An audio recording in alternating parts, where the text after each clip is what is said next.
detention and the basis for detention.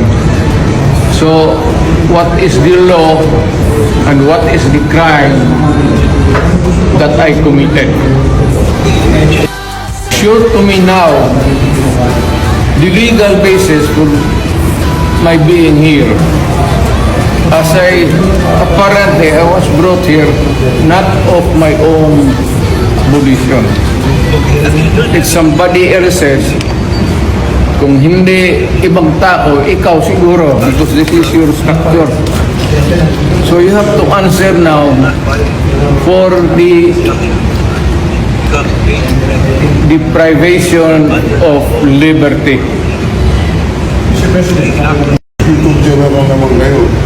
Alam mo ba na hindi man lang siya na-serve kung anong kaso kung pinag-charge sa kanya ngayon? Hindi niya alam.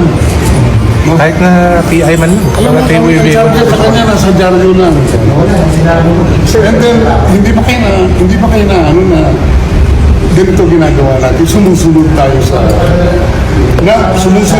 sa isang entity na hindi na tayo membro.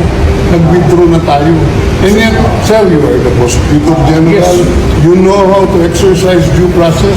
Before you can even file charges, you have to file a complaint. We have to file a counter affidavit. Without doing those procedural process, here we are, being issued a warrant of arrest, questionable warrant of arrest. Ano naman to, sir? Sir. There's naman doon blooper, puro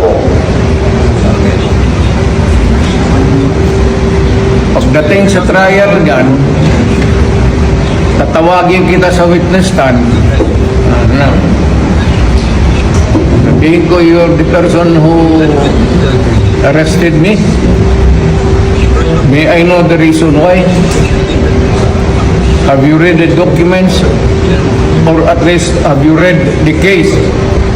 At that time, ninyo made the arrest. So that you would be guided to what you should know.